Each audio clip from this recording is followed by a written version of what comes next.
시작하겠습니다. 그 원효대사의 그 대승기실론 소가 있고 원효대사의 그 판비량론도 있고 원효대사는 100부를 지었다고 그러죠. 세친론사는 1000부를 지었다고 그래요.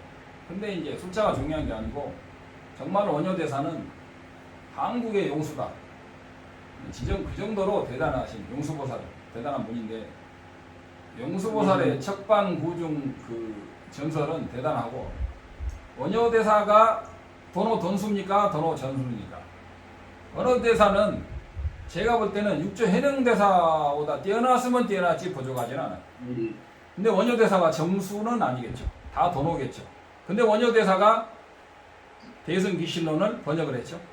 대승기실론은 모든 불교 수행은 5도로 자량도, 가행도, 견도, 수도 자량도에도 십시인, 십주, 십행, 십회양의 40단계가 있다는 범부각과 상사각, 그 다음에 본각이 있죠. 수분각, 구경각이 있다는 것을 마명보살의 책을 완벽하게 번역을 하셨어요. 그리고 판비량론 보면 어떻게 비량으로 깨치는가에 대해서 완벽히 나와 있어요. 누가 원효를 부정하는 사람이라면 몰라도 원효대사보다 뛰어난 사람이 한국에 있을까? 원효보다 뛰어난 깨침을 받은 사람, 죽은 고기를 먹고 산 고기를 내놓고 의상대사의 제자가 10명이 성자예요. 원효대사는 1000명이 성자예요. 1000명. 근데 이름이 없어서 그렇지. 천성사. 제자가 성자면 스승은 볼 것도 없는 거예요. 그 원효대사가 판비량론이다, 대승기실론 소를 지었다는 것은 우리가 거기에 대해서 이제는 눈을 뜨고 귀를 열어야 될 때다. 무조건 한쪽이 옳다라고 주장하기보다는 이제는 판비량론이 뭔지도 한번 봐야 되고, 왜 원효대사가 현장법사에게 법을 배우러 가려다가 해고물을 마시고 깨쳤는데 나중에 현장법사의 유시각을 깨버렸냐? 판비량론에서 현장법사의 유시각을 깼다 이거예요. 근데 현장법사의 유시각은 현장법사의 유시각이 아니고 그냥 유시각이죠. 유시각을 중론의 입장에서 깨는 것이 바로 중론이에요. 중론, 입중론이고. 그래서 우리는 생각을 끊고 뭘 들어간다는 그런 쌍키아 이론 가지고 이 세상을 보지 말자 이거예요. 이제는 새로운 시대가 이 팬데믹이라는 것이 엄청난 대과도기면서 이 지구가 없어지느냐, 인류가 멸망하느냐는 이 위기지만 한편으로 볼 때는 이러한 위기 속에서 한구먹 시커먼 암흑 같은 이런 세상에서 이럴 때 오히려 살아날 구멍이 있고, 오히려 이럴 때 달라이라마 법이 세상에 티벳 밖으로 나왔다는 게 저는 좀 참 대단한 특이하다고 생각합니다. 질문하십시오. 저 죄송한데 그 질문은 언제 할 수 있는 건가요? 지금 하세요. 그 스스로 독립한 존재가 있으면 변화가 없기 때문에 화면 좀 키세요. 화면 좀 켜. 네, 오케이. 들려. 근데 아무것도 못할 것이다라고 하는 것을 책에서 읽었는데 그 스스로 독립적인 존재가 변화마저 포함할 수는 없는 걸까요? 이게 스스로 독립적인 존재가 이렇게 시계가 이렇게 움직이죠. 이게 독립적인 존재가 움직이는 것 같죠. 우리는 이렇게 생각해요. 그러니까 이렇게 스스로 독립적인 존재가 이렇게 움직이면서 변화해 가는 거예요. 나이가 먹어가고, 그죠? 그게 뭐가 틀리냐 이거예요. 근데 그것은 불교의 논리를 배우기 전에는 당연하죠. 그러나 불교의 논리에서는 이걸 어떻게 했냐? 이게 독립적인 존재라고 안 한다. 이게 독립적인 존재가 움직인 거라면 어느 것이 시계냐? 일단 시계 줄 빼볼까요? 그러면 이게 시계라고 할 수 있죠. 그러면 시계에서 유리를 좀 갈가내고 그러면은 시계 부속품을 다 훑어내면은 어느 게 시계냐? 반대로 이 시계를 완벽히 이제 가장 어려운 게 이 시계를 완벽히 조립해서 지금 가고 있죠. 이렇게 모든 것이 모인 이것은 시계냐 아니냐. 이게 가장 어려워요. 몸과 마음이 오온이죠. 오온은 내가 아닌데 오온이 완벽히 모인 이 촉과라고 그래. TV말로 촉과라는 것은 오온이 내가 완벽히 모인 상태, 이게 나다 이거예요. 이게 가장 어려운 것이고 이게 바로 자립 논증에서는 이것의 가합으로서의 나는 몸과 오온의 가합으로서의 나는 인정해요. 근데 귀류 논증에서는 오온의 가합이 나라면 당신은 모든 모임이 나라고 했으니까 그러면 당신이 말한 거에서 하나를 빼면 내가 아니어야 되는 거야. 만약에 모임이 지금 그리고 머리카락 하나를 빼면 나는 나가 아니야 돼. 만약에 이 모임 지금 보고 듣고 말하면서도 귀를 하나 잘라내면 그 사람은 아니야 돼. 하나라도 모임에서 빠지면 안 되잖아. 그러면 모임이라고 할 때 어디까지 모임이냐 할 때 이것도 굉장히 복잡한 거예요. 그러나 이런 과정은 내가 여기서 생략할게요. 찾아 들어가면 부분이냐 전체냐 나라는 것은 색신이냐 마음이냐 색신과 마음이 합친 거냐 일부냐를 다양하게 비교하는 방법을 티벳에서는 크게 7가지로 합니다. 그 다음에 마지막으로 하는 게 전체의 모임이 나냐. 그 다음에 최종으로 하는 게 몸과 마음을 합친 오온이 나냐. 오온을 따라서 내가 있느냐. 오온과 별개로 뇌와 몸과 색수상 행식을 떠나서 나가 있을 수 있느냐. 색수상 행식의 이것이 나냐. 이것을 하는데 몇 년 걸려요. 근데 듣는 것은 쉬운데 해보면 잘 안 돼. 그래서 뭐든지 그러잖아요. 전문가들이 하면 옆에서 쉬운데 옆에서 해보면 안 되는 거 많잖아요. 오온은 내 색은 내 몸이죠. 수상행식은 마음이에요. 몸과 마음이 나냐. 몸과 마음이 나라면 내가 몸과 마음을 쓸 수가 없어요. 내가 그랬잖아요. 이 손으로 다 들 수 있지만 이 손은 못 든다고. 몸과 마음이 나라면 내가 이 몸과 마음을 쓸 수 없어. 근데 내가 몸과 마음을 쓰고 있잖아. 희한하게. 그러니까 몸과 마음이 그대로 나와 100% 똑같은 건 아니야. 똑같다면 몸과 마음을 내가 쓸 수가 없는 거예요. 내 손으로 모든 걸 들지만 내 손은 못 든다죠. 내 눈으로 모든 걸 보지만 거울을 통하지 않고서는 내 눈이 안 보이는 것과 마찬가지로 오온이 나라면 절대로 내가 오온을 쓰거나 내 마음을 쓰거나 내 손을 이렇게 쓸 수가 없는 거라고. 그래서 이런 것을 해가지고 독립적인 나가 있다는 것은 논리적인 분석이 없이 이루어지는 거예요. 독립적인 나가 존재하려면 독립적인 나가 뭐라고 딱 짚을 수가 있어야 돼요. 그렇지 않으면 모임이라도 짚어야 되는데 그 모임마저도 짚을 수가 없다는 걸 앞으로 공부를 많이 하셔야 돼요. 그리고 이제 그런 것들을 막 몇 년 해요. 여기서는. 그 과정이 3년씩 4년씩 하게 돼요. 스님들이 승복 입고 대학 볕에서 밤 10시 11시까지 막 이렇게 하면서 불러가지고 논쟁을 해요. 그게 쉬운 게 아니에요. 얼핏 들으면 한마디 들으면 알 것 같죠? 약간 복잡해요. 근데 천재들은 바로 알아들었다고 그래요. 예, 질문하세요. 하나만 더 여쭤봐도 괜찮아요? 예.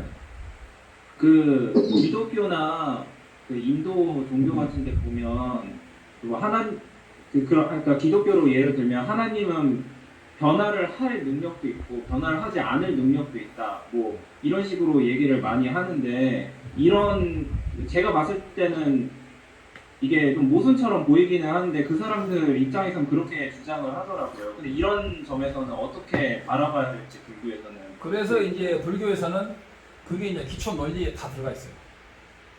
중론을 배울 때 제일 먼저 배운 게 그런 이름이에요. 만약에 절대적인 하나가 있다면 이 절대적인 것은 절대적인 아닌 것과 섞일 수 있어요, 없어요? 절대적인 것이 있다. 여러 가지 논리가 있는데 이 절대적인 것이 있으면 이 절대적인 것은 절대적인 아닌 것과 섞이면 돼요, 안 돼요? 섞이면 안 된다고 생각을 해요. 절대적인 것과 절대적인 것이 아닌 것이 섞이면 절대성에 흠이 가는 거잖아. 네. 그건 너무나 당연하잖아. 네. 근데 그 당연한 논리가 이야기해봐. 근데 그 기독교에서는 기독교를 이야기할 필요 없어요. 기독교를 이야기할 필요 없이 모든 절대 이론에 대해서 그 절대 이론이 맞는가 보자는 거예요. 절대적인 마음의 본체, 절대적인 성품, 절대적인 진면목이라는 것이 있나요? 그러면은 본부대로 볼 때는 이 시계가 모든 외부와 독립돼서 있는 것처럼 보이죠. 마찬가지로 내 몸도 독립되어 있는 것처럼 보인다 이거예요. 그러나 우리가 어제도 그제도 얘기했지만 김치를 먹으면 김치가 내 살이 되면은 그게 뭐야? 그리고 내가 공기를 마셔서 그 공기가 내 피 속으로 들어오고 그러면 그것이 나와 하나가 되는 거예요. 그죠? 그래서 그것은 몸을 나눠보는 착각이지만 그러나 거기서 느낄 수 있는 것은 절대적인 나라는 없다. 절대적인 나가 되려면 외부와 교류를 하면 안 돼. 근데 이 우주에서 외부와 교류를 하지 않는 존재가 있을 수 있느냐라고 그냥 냉정하게 논리적으로 팔 때 외부와 의존하지 않고 존재할 수 있는 것이 있느냐? 논리적으로. 외부와 의존하지 않고 독립적으로 존재할 수 있는 물건은 마음이든 물건이든 그런 물건은 이건 결론을 말해버리면 안 돼요. 이제 혼자 많이 연구해야 돼요. 근데 결론은 뭐냐? 그 어떤 존재든 심지어는 부처든 부처의 법신이든 성품이든 허공이든 이 우주의 어떤 존재 부처마저도 의존해서 존재한다. 부처는 무엇에 의존하느냐? 그래갖고 내가 처음에 여기 와서 스님들한테 그랬어요. 그래요? 그럼 부처도 의존합니까? 의존한대. 뭐? 그러면 법신, 허공과 같은 법신도 의존합니까? 법신도 의존한다는 거예요. 그래요? 아, 한국에서는 불교 박사인데 나도 하나도 모르겠어요. 그러면 법신은 무엇에 의존합니까? 그랬더니 법신을 성취하는 수행에 의존해서 법신이 또 있다는 거예요.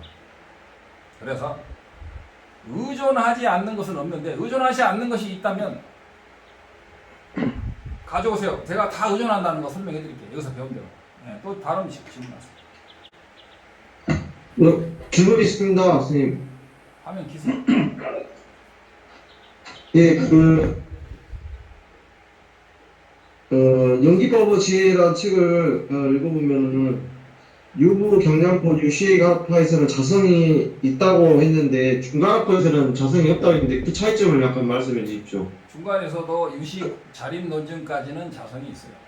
자성이 있다, 자성이 없다는 말이 한국에서는 약간 낯설고 어려운 말인데 사실은 무자성이다, 자성이 없다는 말이 굉장히 어려워요. 자성이 없다는 말은 쉽게 말하면 나 안에는 나라고 할 만한 내가 없다. 더 쉽게 말하면 나 안에 나 없다. 나 안에 내가 없으니까 내가 없냐? 그건 아니에요. 나는 의존해서 존재합니다. 분명히 존재해. 인과도 있고 모든 수명도 타고나고 인간으로 태어나고 개로 태어나고 모든 게 인과가 있는데 그러나 그 안에 나가 없다는 거예요. 왜냐? 일체 업과 이것에 의존해서 존재하니까. 의존해서 존재하니까. 나중에 부처마저도 의존해서 존재하니까 부처마저도 무자성이라는 거예요. 부처마저도 무자성이라는 거예요. 근데 나 안에 나가 전혀 없다면 나라는 것은 존재할 수가 없다. 심지어 중간 자립논증파에서도 중간파이지만 오온의 가합으로서의 나는 인정해줘야 된다. 이게 자립이라는 거예요. 왜 중간 자립이냐? 그래도 스스로 나라고 할 수 있는 최소한 가합은 인정해줘야 된다. 이게 중간이에요. 중간 자립이에요. 그래서 근데 귀르논증에서는 그것까지는 좋은데 아직은 가합은 인정해주는 게 아니고 가합이기 때문에 오히려 중심이 없고 중심이 없기 때문에 오히려 이 우주는 돌아간다. 이것이 바로 용수보살의 말씀입니다. 이건 나중에 공부 많이 하셔야 돼요. 또 다른 질문 하세요. 예, 하나 더 있습니다. 수다원을 되려면 정견이 있어야 하는데 정견을 가지려면은 유부, 경량부, 율객, 중간학 이것을 공부하면 정견이 되는 건지 알고 싶고 또 수다원을 갈 증득하고 죽으면은 어느 세상에 가는지 알고 싶습니다. 일단 죽는 무죄부터 얘기하면 수다원부터는 성자이기 때문에 자기가 알아서 태어나. 그리고 죽어도 자기 혼자 갈 수 있는 힘이 있고 수다원이 되면 천상의 7번, 인간의 7번, 천상을 빼버리면 7생 안에 그 아라한이 된다고 해서 7반생이라고 해요. 7. 수다원이 되면은 성품을 혈량으로 봤기 때문에 매해도 변역생사라고 합니다. 변역생사는 자기가 몸을 죽기는 죽지만 다음 생으로 가는 거 알고 자기가 죽는 거 알고 어디로 태어나서 이런 것을 다 알고 성자이기 때문에 7생 잠만 자도 인간 몸으로 7생, 많으면 7생이고요. 빠르면 한 생. 천상 인간을 최대한도로 많이 간다고 해도 7 플러스 7, 14생 안에는 반드시 무예열반 아라한이 된다는, 무예열반 아라는 죽어야 되죠. 그의 설일치구의 이야기예요. 그래서 스타원이 되면은 어디로 가냐가 아니고 가고 싶은 대로 가. 지옥에는 절대 안 떨어져. 축생도 안 떨어지고 아기도 안 떨어져. 그러나 자기가 가고 싶으면 갈 수는 있어요. 그 다음에 어떻게 하면 수다원이 되느냐는 학파마다 다르다. 선일치구에서 가는 수다원과 경량구에서 가는 수다원과 유시각에서 가는 수다원과 자립논증, 귀류논증에서 가는 수다원은 각 파에서 말하는 깨달음을 얻어야 얻고 그 깨달음을 얻은 것을 바탕으로 실제로 현량에 이르러서 완벽한 성자가 되면 그때 수타원이 되는 거예요. 선일치구에서는 선일치구의 견해 독립적인 내가 없는 것을 완벽히 증득하는 순간에 수타원이 되고, 귀류논증에서는 독립적인 내가 없을 뿐만이 아니고 온에 의존해서 이름으로서만 존재하는 나를 완벽히 처음에 견성을 하고 그 견성한 바탕에서 십신, 십주, 십행, 십회양, 사가행, 난이, 정의, 인이, 세제일이까지 겹쳐서 45단계째 초지 견성을 하는 이런 것이 있어요. 그 초지보살이 되면 그게 수타원이지, 그건 대승이네요. 수타원도 자량도 소, 중, 대를 겹쳐서 수타원이 됩니다. 그래서 견성하는 기준이 각 파마다 다르는데 어느 파를 택하느냐는 그건 굉장히 어려운 문제예요. 그러나 우리 티벳에서는 독립적인 내가 없는 그것만 가지고는 성자가 되기는 힘들고 완벽한 견성은 아니지 않느냐라고 하는 것이 귀류논증이고, 월칭존자라든가 아티샤라든가 총카파라든가 이런 것들이 한결같이 주장하는 바입니다. 그러나 무착보살이나 세칭보살은 그 다리를 놓아주기 위해서 유시각 강의를 많이 하셨어요. 그러나 무착보살이 유시각 강의를 많이 했다고 해서 견성을 못한 사람이냐? 세계 최고의 대학 교수가 중고등학교 책을 저술했다고 해서 그 사람이 중고등학교 수준이냐? 그건 아니다. 그래서 유시각을 저술한 위대한 성자들이 유시각 수준에서 머무르냐라고 하면은 그건 그렇지 않다. 이상입니다. 스님, 제가 질문 드리겠습니다. 그 스님 그 법문 동영상 보다가 좀 신비한 얘기를 제가 듣게 되는데 말입니다. 그 둔가를 해가지고 대풍사원에 그 동영상 보다 보니까 소라고동을 옛날에 부처님, 예, 부처님 제시에 그 하리부타 존자입니까? 목갈라나 존자님 그것이 네. 돼가지고 파묻었는데 나중에 종카파 존자님이 해가지고 파가지고 반대를 지었죠. 예. 하고 지금이 그 근데 대풍이 나와 있어요.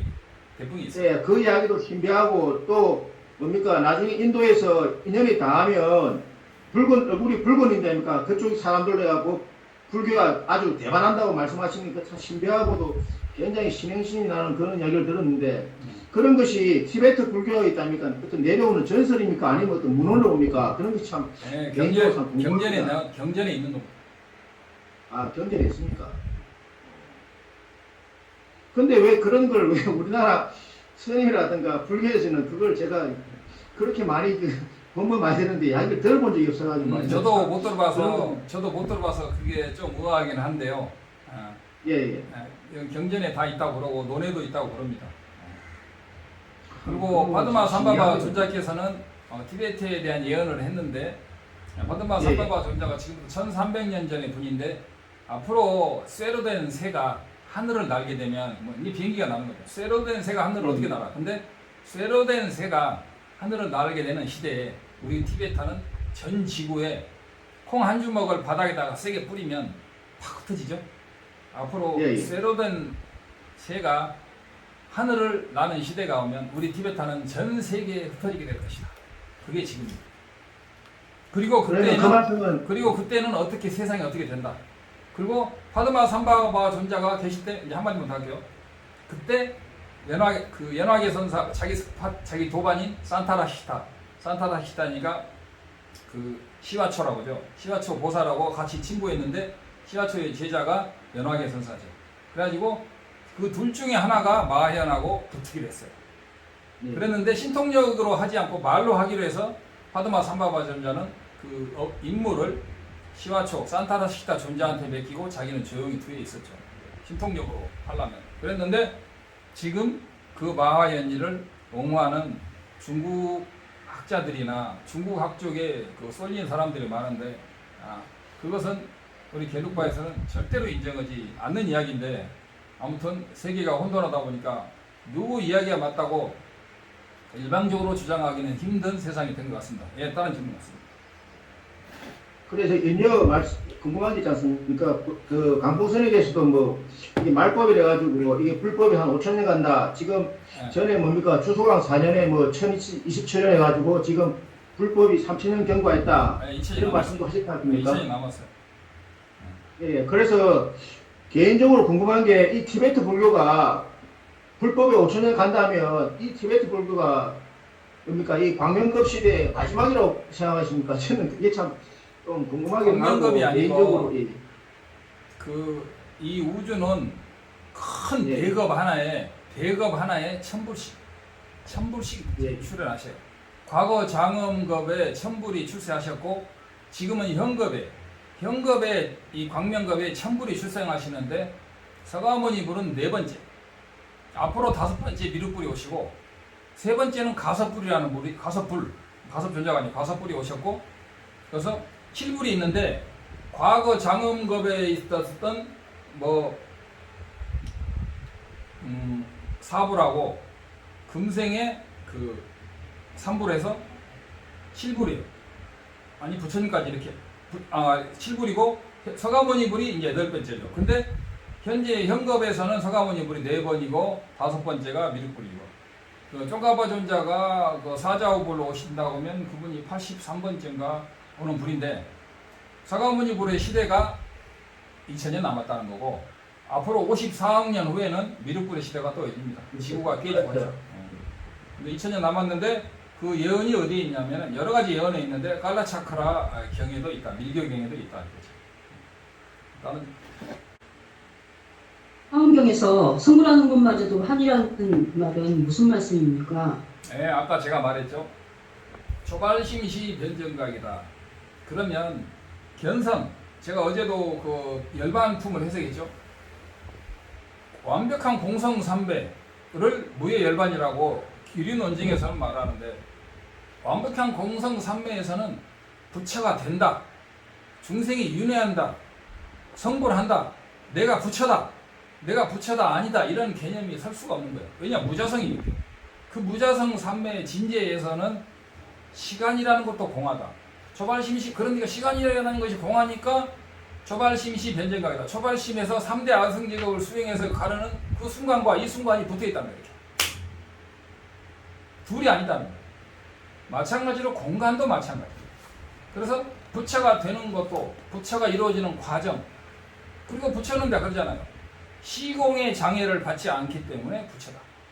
그래서 그러나 그런 부처가 되는 원인은 그 완벽한 시공의 무자성을 증득한 상태다. 그래서 부처가 되는 과정마저도 환이라는 것은 그건 속죄이기 때문이고 진지에서 볼 때는 환이라는 거죠. 그러나 그 환이 인과도 있고 완벽하기는 하죠. 완벽한 육도 인효가 있고 인교가 있지만 그 인과는 환처럼 나타난다. 근데 그 환이 범부들에게는 너무나 생생한 리얼이기 때문에 범부들은 이 우주를 환으로 보지 않고 공부를 좀 환이로 보는 사람들은 인과가 환이다. 인과가 환이라고 하니까 인과가 환이다. 그렇게 어리석은 말을 하는데 그런 사람은 그때 말하는 순간에 바로 아 스님 그렇습니까? 그리고 싸대기를 세게 갈겨보세요. 환이라며 그러면서. 그래서 환이라는 것은 인과가 없다는 게 아니고 존재의 양상이 무자성이며 실상이 없다는 거예요. 인과는 완벽히 있는 거예요. 이거는 이제 인과와 공성이 한 점에서 만나는 깨침이 없는 사람은 다 환이다. 생각 없는 자리로 가야 된다. 그 말을 하지 말아야지. 생각 없는 자리로 가면. 예, 다음 몇 분 됐어요? 양심적으로 이타적으로 중생을 위해서 헌신하면 윤회를 벗어날 수 있습니까? 양심적으로 이타적으로 일체 중생을 위해서 헌신한다. 근데 거기는 일체 중생이 있고 일체 중생을 위해서 헌신하는 나도 있잖아요. 나가 있는 한 윤회에서 벗어나기는 힘들죠. 그러나 나도 있고 일체 중생은 있지만 그래도 그런 수행을 하는 사람들은 거룩하고 훌륭해서 영원히 악도에 떨어지지 않는다고 그렇습니다. 그러나 그건 하사도고 중사도에서 완벽한 해탈을 하려면 완벽한 이탈을 하는 나마저도 없어야 돼요. 근데 또 여기서 참나로 아투만지자들은 나라는 것은 없다. 왜? 일체가 그 자리에서 참나 자리에서 근원 자리에서 나왔기 때문에 나라는 건 없다.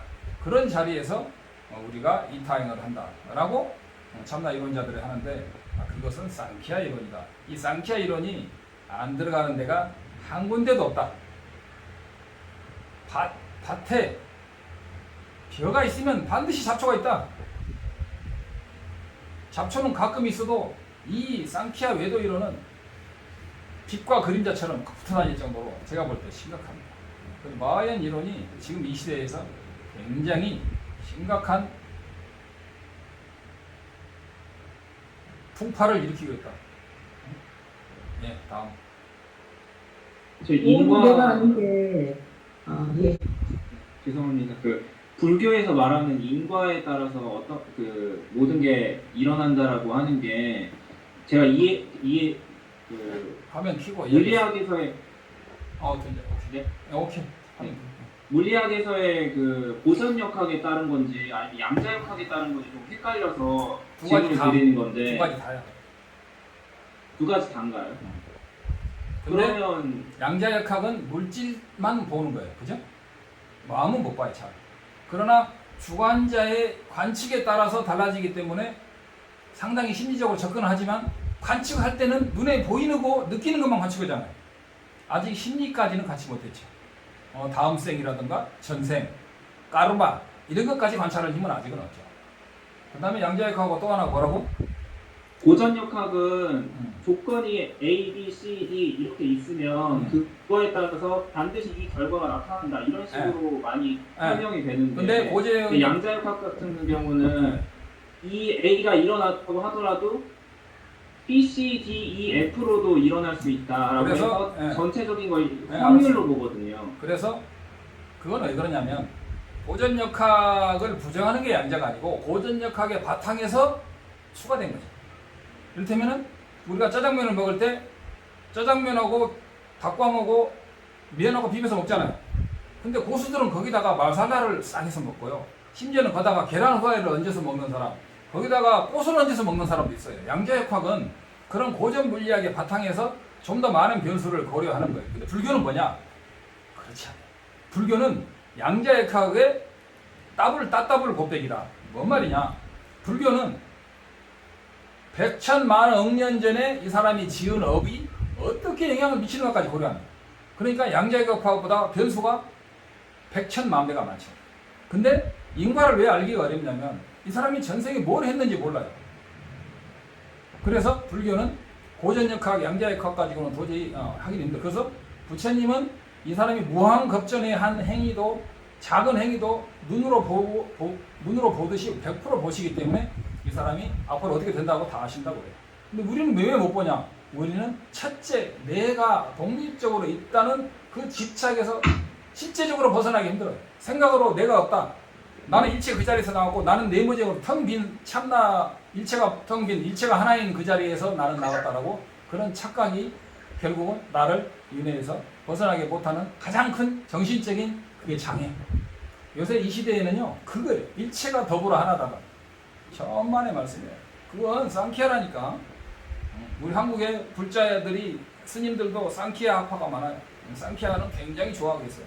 나마나바 리시, 나마 그리슈나, 오시오 라지니시 이런 분들이 너무 좋아하겠어요. 머리 긴 사람들도 자기하고 똑같이 얘기합니다. 또 질문하세요. 스님, 예. 몇 분? 29분입니다. 예, 2부 마치고 3부 때 뵙겠습니다.